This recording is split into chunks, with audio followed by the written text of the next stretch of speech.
It's almost like we're living in a world that is the worst elements of Jordan Peterson's nightmare predictions. The most extreme examples of where he warned we would end up if we didn't change, if we didn't make some shifts.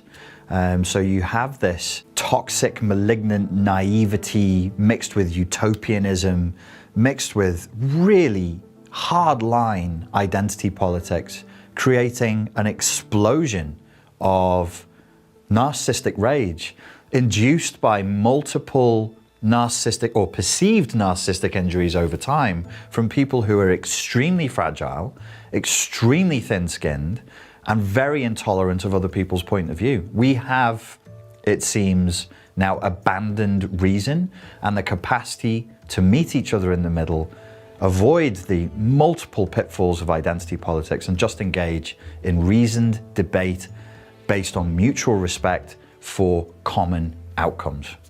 That the human being is a force, a logos force that can stand up against chaos and catastrophe and tragedy and evil and prevail. I never did think that that meant that if you did stand up and tell the truth that you would necessarily prevail, right? It's not a magic trick. It's your best bet. That's the thing. You don't have a better option. When I first came across Professor Jordan Peterson, I was irritated. I found his following, I thought they were zealots. I was like listening to basically college graduates, mostly lads. They lacked a father figure and they wanted somebody to wag their finger at them and daddy to spank their bottoms. And I thought it was a bit much. It was too mystical for me, too much Jungian stuff, too many archetypes, too much rambling about the Bible. And I got very annoyed by the confusion between postmodernism, Marxism, and a sort of SJW woke culture. And I couldn't see past it. But over time, and with like people kept on recommending, I went back again and again, and I found that thematically there was a flavor that I personally needed. And I think that was part of my irritation, was I needed to hear what the man was saying. As somebody who had lost track himself in my own life, who lost a sense of purpose, who lost a sense of the necessity to carry my own burdens, to make sacrifices, to responsibly face up to where I needed to grow as a man. I annoyingly found him to be correct, and that I also was a young man who needed the finger wagged at him by stern Canadian daddy, so that I could, make my bloody bed, eh? And I started to open up from that point of view. I got past the pettiness of the definitions and everything. I was like, okay, thematically, what is this man saying? He's encouraging us to move from chaos into order, and he's encouraging people to be responsible. Once I listened to him long enough, and he cracked the identity politics thing, on those issues, I agreed with him 100%. I mean, in terms of freedom of speech, in terms of falling into these pitfalls where we think we're being kind and we think we're being generous and compassionate, and actually what we're doing is accidentally creating nightmare consequences. One of the big things that he talks about so frequently, and I really think it's a problem, it's social liberalism. It could be sort of characterized as a heavy leaning on the idea of equality of outcome, whereas he defines himself as a classic liberal, which would be characterized as equality of opportunity. They both have the word liberal in them, so they seem to sit side by side, but they create dramatically different consequences in the real world. People, if you trust people, that's an act of courage. If you're not naive, right? If you're naive, it's an act of stupidity, because you might get bit, and you probably will. And if you're naive and you get bit, you will suffer for it. It'll traumatize you.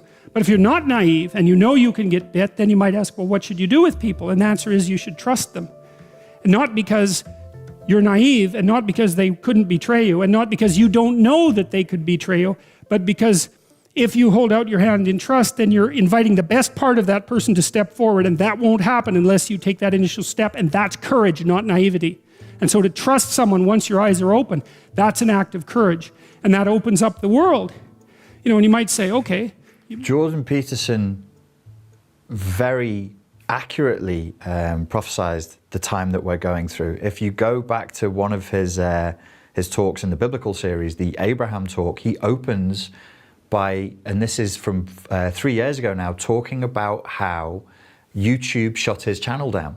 And he said he's very concerned about it because he thinks in the future these big tech companies are going to start removing people from their platforms just because of ideological and political differences. That's 3 years ago. So if that's not a prophecy that came true, I don't know what is. But broader than that, I think the dissolution of our narrative and our capacity to meet in the middle being directly correlated by people doubling down on identity politics, which is extremely dangerous.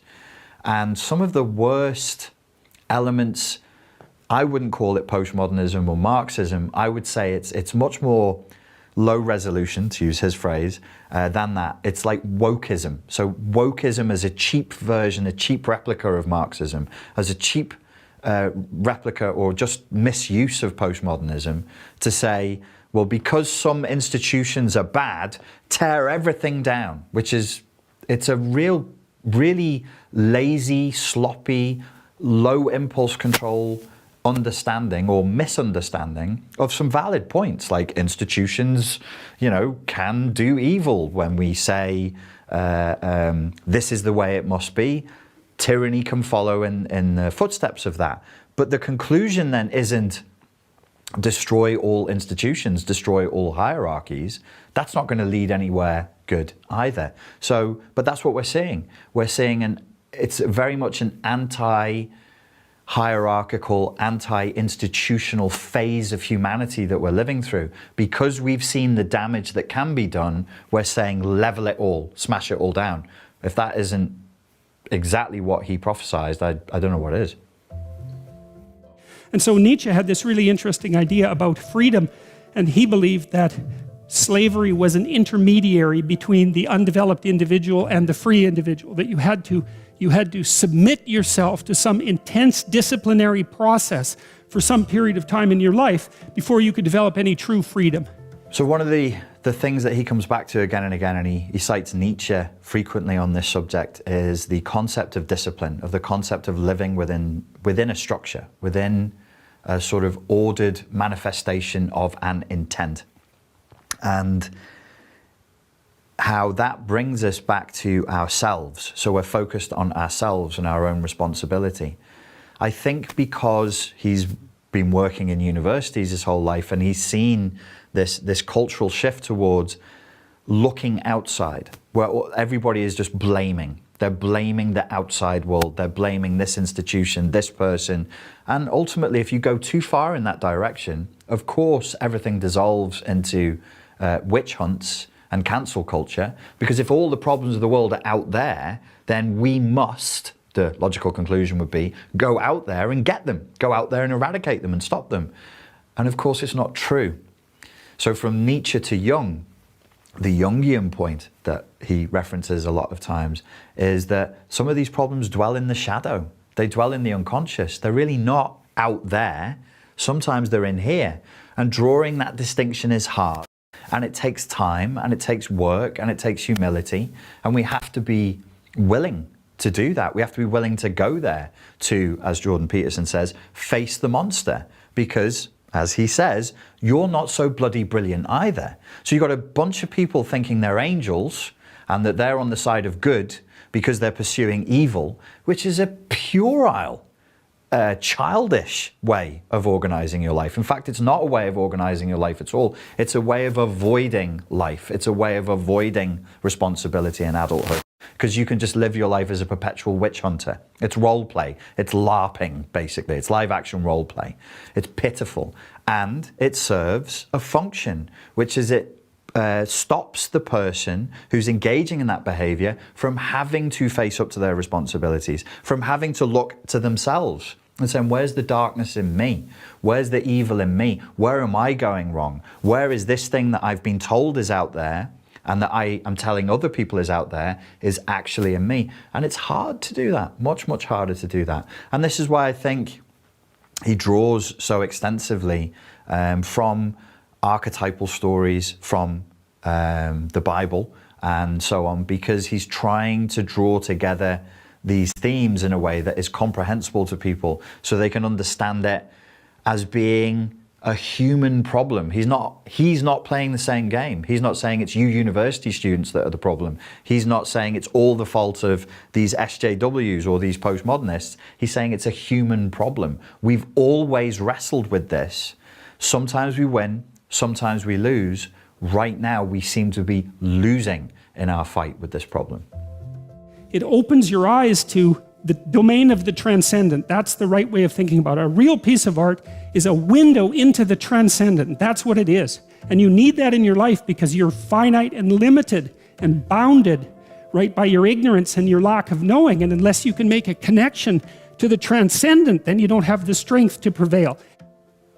I think Professor Peterson has effectively and succinctly made the point multiple times now that because we've lost connection with the transcendent, we're stuck with the material, and it makes us petty, it makes our focus petty, and our self-image grandiose and narcissistic. If you're connected to the transcendent, your focus becomes broader, and that grandiosity goes outward, so you can see things in a much, much grander scope. That is what being connected to the transcendent is. You're connected to the grandest thing imaginable, the grandest thing that we could possibly conceptualize. And it reduces that internal narcissism, that internal grandiosity, because you can only sit in humility in front of that. So the hammering of the point that we must reconnect to the transcendent is, in effect, becomes a solution to this whole problem individually. So it can only be done at an individual level. It's for the individual to say, okay, I'm going to face my responsibility. I'm going to connect to the transcendent. I'm going to give myself a mission and a purpose in life. When I'm connected to the transcendent, I am not so important. I am not a little, narcissist sat on his throne. I can live in a way that is much more humble, that is much more sane, and that is truly compassionate, not this fake virtue signaling version of compassion that is just basically a masturbatory, narcissistic, performative practice that we're seeing in action now. But to be truly connected to the transcendent means that we can take action, be compassionate in ways that are authentic and meaningful. I don't agree with everything that Jordan Peterson says, and I love that. It's enjoyable for me to listen to him, and I can sort of argue with some of the concepts in my head, and I love that. I think that we should protect people who offer us the ability to disagree, that offer us the ability to think. And really, he isn't giving us solutions. He's providing us a means for thinking about problems and formulating our own solutions. And I highly value that. I don't care where on the political spectrum you're coming from. If you're offering me that, I value you. So I'm really glad to see he's back. And I hope he continues to recover past his health issues and to produce more material, because we really need men like him. My name is Richard Grannon. If you enjoyed this video and you'd like to see more content like this, please like and subscribe. Thank you.